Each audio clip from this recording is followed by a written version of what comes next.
Bueno, lo primero que voy a decirle a Rejón es que tranquilo, que va a tener ahí a un facha con toga, golpista con toga, para preservar su presunción de inocencia. Él decía que los jueces eran fachas, fascistas, golpistas de derecha. Ahora va a tener ahí a un juez para preservar su presunción de inocencia. Pero, por ejemplo, Irene Montero, ¿es feminista? Es una vividora. La política hay que dejarla para los espacios políticos. Eso de politizar el fútbol, eso de politizar la cultura, eso de politizar absolutamente todo, me parece un fracaso como país. ¿Los 3 peores bulos para ti de la izquierda? Tú imagínate si te están mintiendo sobre algo que ha ocurrido hace 15, 20 días, que no te estarán contando lo que ha ocurrido hace 15 años, hace 20 años, hace 50 años.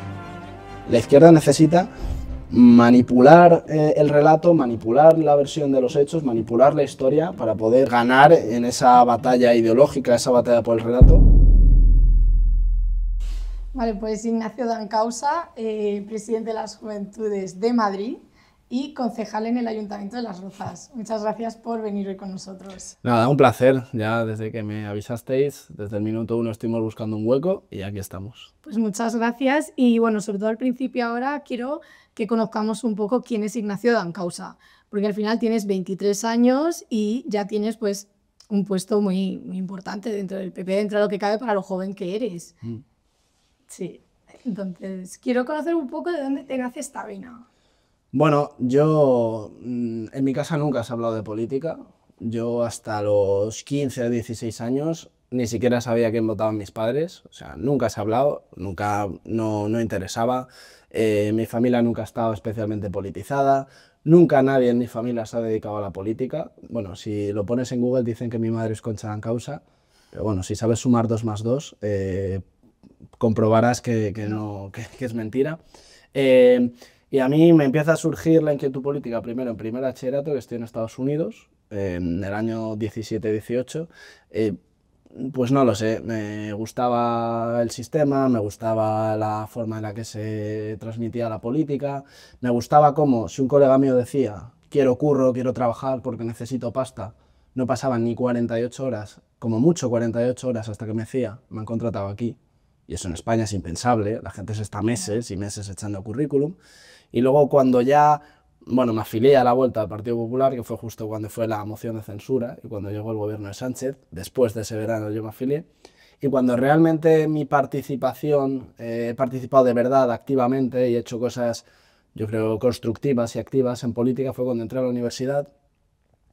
Políticas de la Complutense, Somos Aguas, Soviet, como yo lo llamo. Ahora está mejor, lo hemos mejorado, pero cuando yo llegué era tremendo y cogimos 2 o 3 colegas y montamos una asociación contra todo ese adoctrinamiento, contra esa cultura de la cancelación, contra ese totalitarismo tan horrible, tan asqueroso que se respiraba en esa facultad.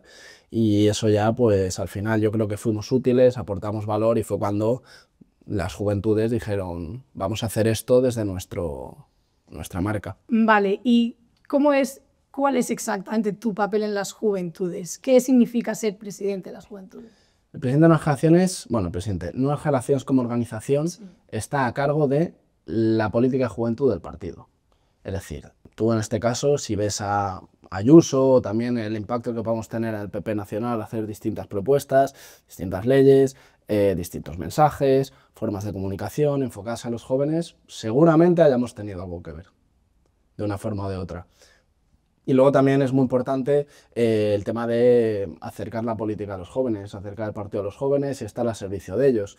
Yo cuando te he dicho que no me interesaba mucho la política hace varios años, te puedes imaginar la época de Rajoy, de Rubalcaba, esta época. Era mejor la política, pero bueno, yo creo que muchas cosas se hacían mejor de lo que se hacen ahora. Y ves cómo no era atractiva tampoco para los jóvenes, ¿no? Los formatos de comunicación, la forma en la que se comunicaban y nosotros también estamos para eso, para ayudar a que el mensaje llegue correctamente. Primero, que el mensaje llegue correctamente a los jóvenes y luego lo contrario, que el mensaje a los jóvenes, nosotros al final somos estudiantes, somos trabajadores, algunos sí que tienen algún cargo en la política, pero estamos en contacto con la sociedad civil y es importante que nosotros seamos capaces de canalizar lo que necesitan los jóvenes para que el partido nos escuche. ¿Tú crees que las redes están muy politizadas? Yo creo que todo está cada vez más politizado, también las redes. Eso es malo, eso es malo. Hace poco escuchaba en un podcast que decía, un país politizado es un país fracasado. Decía, tú vas a Suiza, pones los periódicos y hablan de planes para hacer los fines de semana, de deportes, de cómo invertir tu dinero, de salud, de familia. O sea, como más cultura en general. Más... Tienes más temas diversos en los que hablar, no solo Claro. política o que todo esté politizado. Claro, y luego tú te vas, por poner el ejemplo más extremo, te vas a Venezuela, llegas por el aeropuerto de Caracas y hay un mural de Chávez. Vas por la calle y todos son murales políticos, todos son consignas políticas, y eso hace que fomenta el enfrentamiento, que se hace político las cosas que no son políticas o no deberían ser políticas, y eso hace que haya más enfrentamiento social. Y yo siempre he defendido que la política hay que dejarla para los espacios políticos. Eso de politizar el fútbol, eso de politizar la cultura, eso de politizar absolutamente todo, me parece un fracaso como país, pero también hay que ver cómo hacemos nosotros, porque si nosotros no damos esa batalla, entonces lo van a politizar ellos y eso sí que es peor. Y ¿Crees que es una batalla que antes parecía que se había quedado de un lado, que era como la cultura politizada por una parte, todo eso, y que se quedó así, como nadie decidió enfrentarse, y que ahora se está volviendo a decir, no, la cultura no es solo vuestro, no es solo de este partido político, sino que también es nuestro? Bueno, es que estamos ganando la batalla cultural. O sea, la ideología woke está muerta, primero porque parte de Estados Unidos, el Partido Demócrata, está absolutamente derruido, lo cual es una grandísima noticia, y luego porque ya por fin los que defienden la libertad, los que defienden las familias, los que defienden la unidad de España, los que defienden las cosas normales, las cosas positivas, las cosas corrientes, ya no ponen la otra mejilla, que sí que es verdad que si se estaba perdiendo esa batalla cultural era por incomparecencia nuestra, y no digo como partido, digo de todos los que defendíamos estas ideas, no sé muy bien por qué motivo, y estamos viendo cómo les estamos arrasando en las redes sociales, les estamos arrasando en muchos aspectos culturales, en muchos aspectos deportivos. La izquierda está carente de referentes, lo cual es muy positivo, y yo estoy muy contento como ya las empresas ya no se pueden permitir ser tan woke. Porque ya si son woke, o bien la campaña es una basura, o bien la película es una basura, y eso también es porque ha habido una oposición activa, y en ese sentido estoy muy contento. Hablando de las redes sociales, hay mucho bulo, hay mucha difusión del bulo. ¿Tú crees que hay una parte de partidos políticos que pueden ser de izquierdas que utilizan el bulo para hacer como nosotros somos los buenos? Aquí hay un bulo que es como los otros son los malos, los otros son los que vienen a por nosotros, nos quitan los derechos. ¿Crees que se está revirtiendo eso que dices, la derecha está diciendo, oye, esto es bulo, esto no funciona así? Siempre se ha dicho que la derecha tenía más presencia en redes sociales, y es porque la izquierda tiene los medios de comunicación.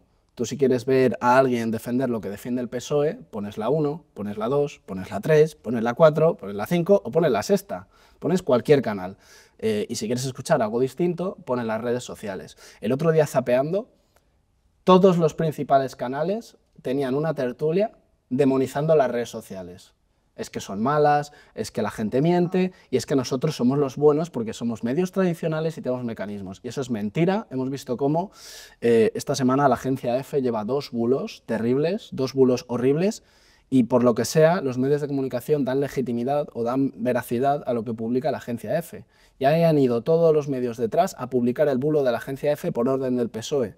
Y eso es absolutamente terrible. O sea, si hablamos de bulos, yo veo bulos en Televisión Española todos los días, veo bulos en el Congreso de los Diputados todos los días, y al final lo que se está consiguiendo con las redes sociales es que los medios tradicionales ya no tienen el monopolio de la información. Ahora la tenemos todos, por eso estoy también aquí. Todos tenemos el monopolio de la información, todos podemos opinar, todos podemos desmentir algo, y yo creo que eso es muy positivo. La izquierda, que siempre le ha encantado el término democratizar no sé qué, les encantaba ese término. Ahora, democratizar la información cuando ellos tenían el monopolio, eso no les gusta tanto. ¿Has escuchado? Bueno, no sé si lo sabes, a Wyoming le han dado un premio hace unos días. Y él decía, los bulos vienen siempre de los mismos y de las mismas personas, de los mismos partidos, diciendo, la derecha es el creador de bulos, y él decía, yo no he escuchado bulos de Aznar. ¿De dónde vienen los bulos, en verdad? Bueno, es que es terrible lo que hacen ellos, que es siempre hablar de buenos y malos. Y su objetivo siempre es dividir, nosotros somos los buenos, ellos son los malos, y siempre, ¿no? Como con ese eje. Si quieres hacemos una lista de bulos de Dime izquierda. los 3 peores bulos para ti de la izquierda. Bueno, mira, para empezar, el bulo del culo famoso de Malasaña. Se inventaron que había habido una agresión homófoba en Malasaña y que Sí, que era... habían marcado a la persona. Bueno, de la presidenta Ayuso, si quieres te hago, no sé, te podría Es que eso es escribir, todos los días, ¿no? te podría escribir un libro. También hubo una terrible agresión homófoba en Galicia y decían que era culpa de Ayuso, no sé si te acuerdas. Sí, sí, no, sí, todo es culpa de Ayuso, ¿no? Todo, Según determinados programas, ¿no? Sí. Todo es culpa de Ayuso. Están muy nerviosos, yo lo celebro, nunca se les ha visto tan nerviosos. Hoy, bueno, no sé cuándo se publica esto, pero hoy en el Congreso los diputados estaban, para hablar de Valencia, de la tragedia de Valencia, tenían que hablar del 11M. O sea, tú imagínate lo perdido. ¿Cómo relacionan el 11M con la Dana, ¿no? Con la de gestión de Valencia? No existe. Yo creo que es parte para enmascarar un poco los errores de algunas personas. Y es muy sentimental sacar esas cosas. Creo que juega esa parte, ¿no? Hablando de bulos, tú fíjate lo manipuladores que son con la historia, que ya te están mintiendo con lo que ha ocurrido en Valencia hace 20 días, que dicen que mandaron al ejército los primeros, que prestaron ayuda a los primeros, el gobierno de España. Tú imagínate si te están mintiendo sobre algo que ha ocurrido hace 15, 20 días, que no te estarán contando lo que ha ocurrido hace 15 años, hace 20 años, hace 50 años. La izquierda necesita manipular el relato, manipular la versión de los hechos, manipular la historia para poder ganar en esa batalla ideológica, esa batalla por el relato, y si no, no pueden. ¿Por qué estamos viendo estos ataques a las redes sociales tan terribles? Porque antes la tenían controladas ellos y había censura. Antes había censura en redes sociales y había gente de derechas que se iba porque había censura en redes sociales. Ahora ellos se van de las redes sociales porque hay demasiada libertad. Porque ellos no soportan la libertad, porque si hay igualdad de condiciones en el tablero y todos en la batalla de las ideas tenemos las mismas herramientas, ellos la pierden siempre. Porque sus ideas son peores, porque sus ideas empobrecen, porque sus ideas colectivizan y porque no hay ningún solo país en el que sus ideas hayan traído prosperidad y hayan traído una mejora de ese país. Por tanto, o manipulan las reglas, o tienen al sistema, o tienen a la plataforma de su lado, o no son capaces y dicen, abandonamos la red social, nos creamos una donde tener censura. Pues muy bien. Bueno, pero aún así el PSOE ha intentado implementar el plan democrático para controlar medios de comunicación y tener la prensa. Aún así, aunque esté muy politizada las redes, aún así el PSOE quiere llevarlo a un nivel más extremo y censurarlo con su plan democrático para controlarlo todavía más. Nunca, bajo ningún concepto, digo yo siempre, hay que pensar que el PSOE puede tener buena fe en algo de lo que hace. Nunca, no la tienen. Y menos si el PSOE está legislando sobre algo que ya existe. Es decir, ya hay legislación si un medio de comunicación pone un bulo descaradamente, si alguien en redes sociales comete un delito de odio, ya se puede perseguir, ya se puede penar, ya hay herramientas. Y ahora llega el PSOE y quiere sobrelegislar sobre lo que ya está legislado. Es decir, ahí tiene una intención perversa, evidente, de control, ya sea de las redes sociales, ya sea de los medios de comunicación. Muchos de los medios de comunicación, la mayoría de los grandes medios de comunicación, si no fuese por las subvenciones, estarían quebrados, porque viven mayoritariamente de publicidad institucional o de subvenciones directas, y ellos ahora, su ley de medios, quiere jugar con esas subvenciones para que directamente los medios dependan de ellos, y si no les compran su discurso, no les compran su relato, les pueden dejar caer al final, y eso es una forma directa de acabar con la prensa libre. Y las redes sociales lo mismo. Hace poco Zuckerberg, el de Facebook, reconoció y pidió perdón por ceder a presiones del gobierno de Biden para censurar las redes sociales. También lo hemos visto en Brasil, como Lula ha hecho exactamente lo mismo, y lo hemos visto en Reino Unido, que puso el gobierno socialista sus primeras semanas en Reino Unido, dijo "think before you post", como diciendo, si no dices lo que nosotros pensamos, vamos a ir a por ti, te vamos a censurar. Hace poco han detenido a gente por tweets opinando que no eran delitos de absolutamente nada. Y por eso esa batalla es importante que la den artistas, deportistas, periodistas, empresarios, muy importante, políticos. Todo el mundo puede alzar la voz, todo el mundo puede poner su granito de arena y yo creo que poquito a poco lo estamos consiguiendo. Vale, y en relación a el tema de Errejón, de la supuesta autocrítica, ¿no?, hecha desde Sumar, que dicen que se decía, una mujer denuncia a Errejón por supuestos agresiones sexuales. Yolanda supuestamente lo conocía y lo tapó, pero lo que dicen desde el partido es el feminismo es el que ha hecho que Errejón tenga un castigo. ¿Qué crees de ese feminismo del que tanto hablan? Errejón era abanderado del feminismo, decía la denuncia falsa no existe. Y ahora que él tiene una denuncia, dice como esto es falso. Pero él era abanderado del feminismo. Bueno, lo primero que hay que decirle a Errejón es que tranquilo, que va a tener ahí a un, como dice, facha con toga, golpista con toga, para preservar su presunción de inocencia, el que decía que los jueces eran fachas, fascistas, golpistas de derecha. Ahora va a tener ahí a un juez para preservar su presunción de inocencia, porque si fuese por todo lo que él ha defendido, justicia popular, hermana yo sí te creo, él ya debería estar en la cárcel por lo menos 20 años. En función de lo que él ha defendido. Así que eso lo primero. Luego lo segundo, que hace poco subí un TikTok de esto, lo que estamos viendo con el feminismo es que se ha creado una industria. El feminismo es una industria del que viven miles, cada vez más, miles y miles y miles de personas.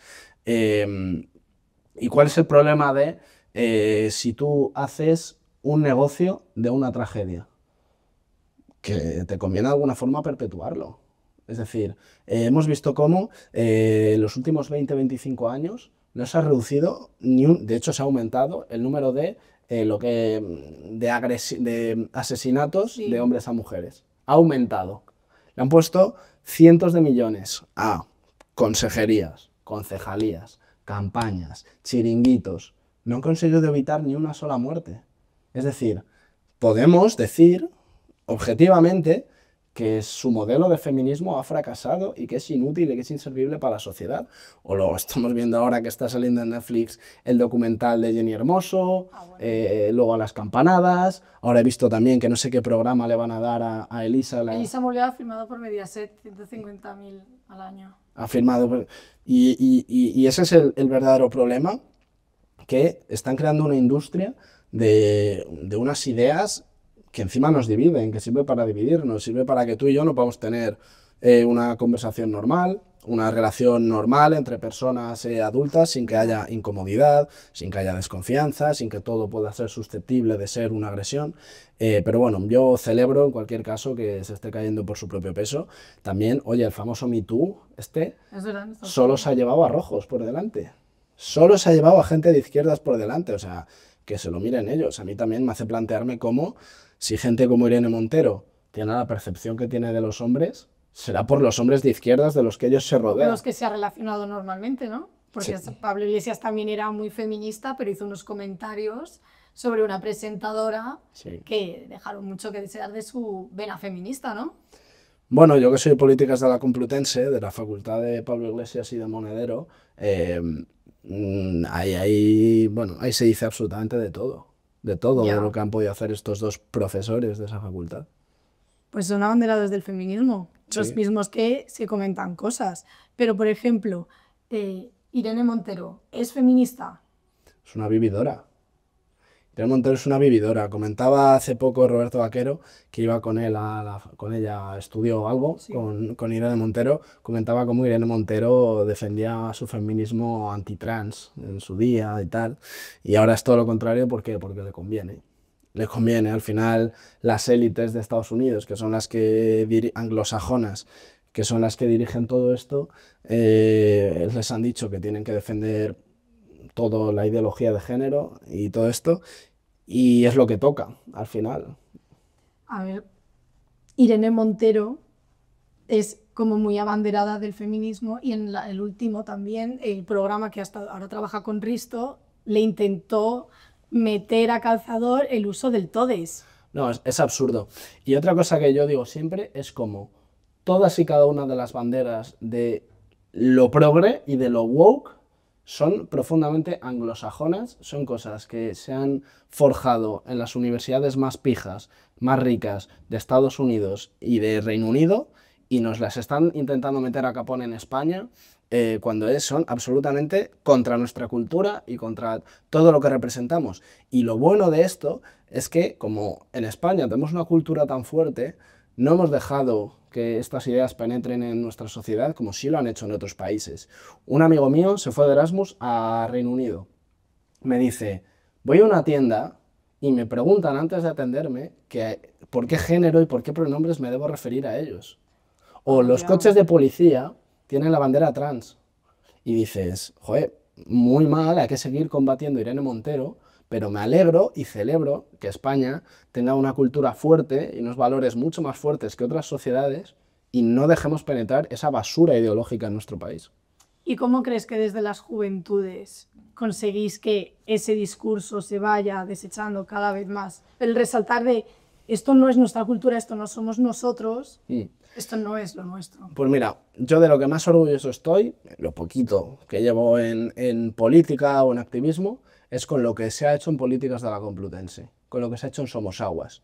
Somosaguas era el epicentro, el soviet de toda la ideología progre de España. Tenían impunidad para ser auténticos vándalos, delincuentes, esta noche se han encerrado ahí a protestar no sé qué contra Ayuso.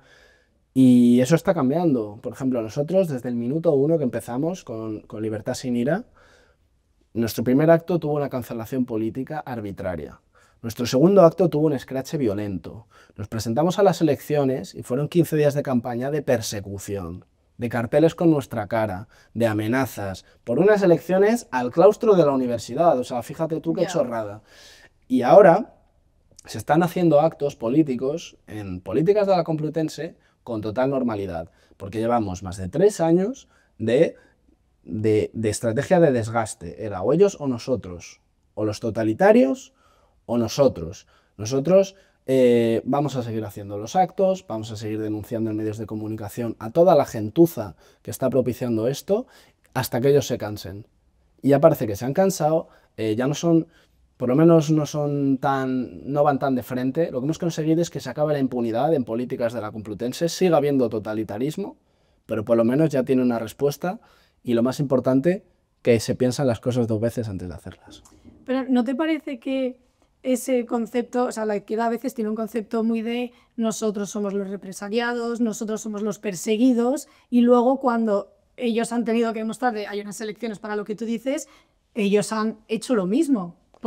¿No te parece un concepto muy oportunista o como vengativo de decir, bueno, es que nos conviene decir esto, ahora me viene bien? Pues es que ahora las élites son la izquierda, las élites económicas, las élites políticas, las élites empresariales, o sea, todas las grandes empresas multinacionales compran todos y cada uno de los puntos de la ideología woke, todos.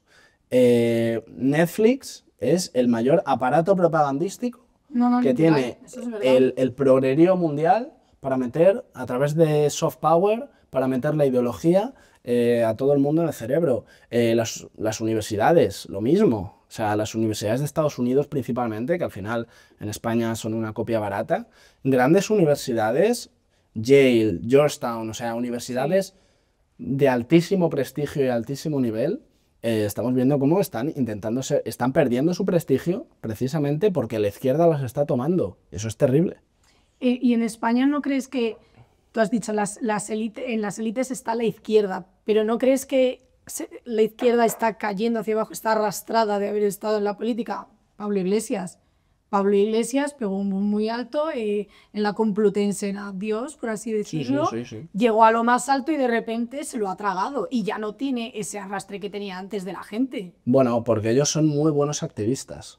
En eso nos ganan. Son grandes activistas, se les da muy bien hacer una manifestación, se les da muy bien sacar una pancarta, en eso son muy buenos. Ahora, tocan poder, les toca gobernar, les toca gestionar, y se piensan que esto es sacar pancartitas, 8 de marzo, todes iguales, tal, y les tocó ministerios muy importantes y les llegó una pandemia. Y se vio cómo eran unos ineptos todos, Y tú fíjate, Pablo Iglesias tenía las competencias de las residencias de mayores durante la pandemia. O sea, tú imagínate un tío que es activista de ideas y de decir chorradas en pancartas, es a lo que se limita. De repente le toca gestionar en un momento clave las residencias en toda España. Hace poco, hace unos meses, se metió conmigo Pablo Iglesias en Twitter porque decía que no sabía hacer grafitis, no sabía hacer pancartas. Ah, pues perdona, no he dado un curso de primero de graffiti, Y ¿sabes? dice, o bueno, no sé, por lo menos, no sé, sabemos hacer otras cosas más importantes. Bueno, pero es verdad que llevaba el tema de las residencias, que hubo muchas defunciones, pero también eso se lo han cargado a Ayuso, por ejemplo. Siempre están diciendo Ayuso no gestionó bien y como que le cargan eso en parte. Bueno, es que es una estrategia por ganar. Peculiar. No, es criminal. Es decir, es una estrategia que lo único que importa es el relato, lo único que importa es echarle muertos al contrario. Ahora mismo se estaba diciendo en el Congreso de los Diputados cómo las competencias y la culpa de los muertos en Valencia son de la Comunidad Valenciana. ¿Y los 7 muertos en Castilla-La Mancha? ¿Esos no existen?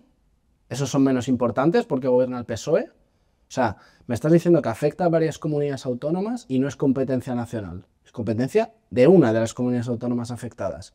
Con las residencias pasó exactamente lo mismo. Hace poco veía un tuit que empezaba en el 11M, el Prestige, las residencias, Valencia, la lista de tragedias que tiene a las espaldas el PP que ha costado vidas. Digo, no, lo que pasa es que nosotros no hacemos una campaña de marketing cuando hay una tragedia. Me puedo poner yo ahora a decir alguna de las tragedias de las que seguramente una gestión negligente del PSOE costó vidas, y nosotros, como no nos ponemos a hacer campañas de marketing, no quedan en el relato. Y la verdad que es terrible, no sé, me parece muy cínico, muy inmoral, pero bueno, está claro que no tenemos la misma moral. A ver, no lo creo, pero también creo que es una estrategia. Cuanto más se hable en los medios de comunicación, en redes, de qué mal ha hecho esto la Comunidad Valenciana, menos se habla a lo mejor en redes donde sea de los casos de corrupción o presuntos casos de Bueno, eso es corrupción de otra. Begoña o el presunto caso de Errejón. Creo que es también mucha estrategia, muy tiran de lo pasional, han perdido vidas por culpa de, pero nosotros Eso está. no. No, es terrible como viendo, bueno, el CIS, no sé si creérmelo o no, pero viendo algunas encuestas, ver cómo el PSOE no va a salir perjudicado de esta Dana, ¿no? No sale perjudicado porque han gestionado la comunicación. O sea, la Dana creo que fue un martes, el mismo miércoles ya estaban los carteles de la manifestación convocada contra Amazon. Bueno, según Tezanos, el PSOE está a 4,9 puntos por encima del PP después de la Dana, 3 días o 4 después de la Dana. Bueno, luego llegarán las elecciones, obviamente ahora las encuestas, en un momento en el que ha ocurrido una tragedia como la que ha ocurrido, yo creo que las encuestas no pueden ser muy precisas porque obviamente todo está condicionado por una cuestión muy reciente, que ha sido muy grave, que se están jugando, bueno, está jugando el PSOE todo el tema de la comunicación y luego cuando ya llegue la campaña, lleguen unas elecciones, no sé si en un año, en 2 o en 3 años, la cosa sería distinta. ¿Cuál crees que es la diferencia entre las juventudes, las nuevas juventudes del PP y las juventudes del PSOE? Bueno, las juventudes del PSOE prácticamente no existen. Es decir, nosotros tenemos 3.000 afiliados en Madrid. Si quieres métete ahora en el Instagram de Juventudes Socialistas, no vas a contar más de 7 o 8 personas en una foto. Y esto es así, o sea, no te estoy diciendo nada que no puedas comprobar en 30 segundos en las redes sociales. Esto no significa que nosotros estemos mejor organizados que ellos. Nuevas generaciones, por impacto, por presencia, por tamaño, por todo, es infinitamente superior a Juventudes Socialistas, pero la izquierda está mejor organizada, porque ellos, las juventudes del partido, no las tienen tan bien organizadas, pero tienen 87 chiringuitos satélites que dependen del PSOE alrededor para hacer ese activismo. Y hombre, si tú ves la imagen más global, no solo Juventudes PP, Juventudes PSOE, tú ves cómo ellos tienen mucha más capilaridad, tienen mucha más capacidad de acción, tienen asociaciones satélite, por tanto los medios no las relacionan directamente con el propio partido cuando se pasan de delincuentes y todo este tipo de cosas. Y yo siempre digo eso, digo, somos la organización juvenil más grande de España. Correcto, lo somos, plan, por tamaño lo somos. Ahora, eso no significa que como juventud política estemos mejor organizados que ellos, porque ellos llevan muchos años de activismo, de asociaciones, de chiringuitos, de dinero público, y eso a nosotros todavía nos cuesta un poco. Pero aún así, aunque tengan todo eso, en plan, no están tan bien organizados ni nada de eso, pero por ejemplo, en la Complutense lo tienen muy fácil, no necesitan unas juventudes del PSOE para movilizar a la gente joven. ¿Por qué hay ese sentimiento en la Complutense, por ejemplo, de tan fácil movilizar a los jóvenes hacia ese lado? Esa cultura política, y eso es en lo que nosotros tenemos que trabajar. Mira, con varios colegas creamos la asociación en la universidad hace 3 años. En la derecha no había nada, ni de activismo, ni de asociacionismo, ni organización en redes sociales, no había absolutamente nada. La izquierda colaba los mensajes que les daba la gana, no había nada que se lo respondiese, nada que se lo rebatiese, no había absolutamente nada. Hace 3 años hacemos la organización y ahora ha habido un germen de asociacionismo que hay en casi todas las universidades, asociaciones, grupitos de chavales, canales en redes sociales, podcasts, etc. Y digo, joder, qué bien, en 2-3 años, cómo hemos despertado, cómo hemos espabilado. Y ahora ya no tienen el monopolio de la información, no tienen el monopolio del relato, no tienen el monopolio del activismo juvenil, universitario. Y a mí eso me parece una victoria estupenda. Tenemos un acto la semana que viene para reunir a todas esas asociaciones, para que estemos un poquito conectados, para que hagamos un poquito de piña, para que entre ellas también se conozcan y puedan surgir colaboraciones, porque ellos al final, a lo mejor entre algunos de ellos tienen alguna discrepancia, pero están muy bien organizados, van todas a una, no muestran sus diferencias, y yo creo que en ese sentido sí que tenemos que aprender de ellos. ¿Crees que, a ver, las juventudes al final os habéis movilizado siempre mucho ahora a partir de, bueno, no siempre, pero ahora has dicho como que os vais movilizando cada vez más con diferentes actividades, apoyáis diferentes causas que son como bien para la sociedad. ¿Crees que sois ¿cómo es la generación de cristal? Porque os la achacan mucho. Mira, tengo un debate sobre esto la semana que viene. A ver, esto no es blanco o negro. Yo a veces escucho en intervenciones, en debates de somos la generación mejor preparada. Luego, somos la generación de cristal, la generación con menos oportunidades. Luego escucho, somos la generación con más oportunidades. Esto obviamente no es blanco ni negro. Yo somos una generación con necesidades distintas a las demás, ni mejores ni peores, ni más ni menos. Yo cuando escucho, somos la generación con menos oportunidades, digo, no. O sea, nuestros abuelos que salían de una guerra civil, que había una guerra mundial en Europa, no se puede decir que nosotros tenemos menos oportunidades que ellos. Somos la generación con más opciones, que no significa más oportunidades, porque muchas de esas opciones son malas, son negativas. Es donde nosotros sí que tenemos más responsabilidad de tomar mejores decisiones, porque antes nuestros abuelos seguramente el camino estaba más marcado, tenían menos opciones, pero si querían tener dinero, formar una familia y tener una vida feliz y próspera, pues más o menos sabían cuál era el camino que había que tomar. Ahora tenemos muchas más opciones y en este sentido sí que la gente tiene que ser más responsable, tiene que tener mejor capacidad de toma de decisiones. Sí que creo que somos la generación con más acceso a información, tanto buena como mala, de absolutamente todo, de internacional, de estudios, de oportunidades laborales, de emprender, de absolutamente todo, pero esto es lo mismo que antes. Somos una generación con más opciones. Eso no significa, eso si lo sabes materializar, vas a ser la que tiene más oportunidades, pero si no, también puedes cometer más errores. Bueno, también a lo mejor hay un poco de la idea de la ley del mínimo esfuerzo, que quieres que te lo den todo hecho. Del Estado me tiene que dar, el Estado me tiene que dar y eso es terrible, hay una ley del mínimo esfuerzo, ¿no? Esa cultura es terrible. Nosotros lo llamamos cultura de desincentivo. Tú ves todas y cada una de las medidas, por ejemplo, de este gobierno enfocadas a la juventud y todas son para desincentivar. Todas, ya sea el ahorro, ya sea el trabajo, ya sea que estudies, ya sea tal. Siempre con la juventud están haciendo lo mismo que han hecho con el feminismo, lo mismo que han hecho con todo el tema LGTB, lo mismo. colectivizarte, para que tratarte como una víctima y para que tú pienses que dependes de ellos para salir adelante. Te colectivizan, te dicen que tú no puedes solo y entonces ya va a venir el Estado Salvador, te va a dar una paguita y entonces ya vas a poder salir adelante gracias a ellos. Entonces ya les debes sumisión y les debes respeto eterno. Y eso es contra lo que nosotros luchamos, que la gente se dé cuenta de que si el Estado te da algo, te lo ha cobrado por triple con anterioridad y que no te están regalando absolutamente nada.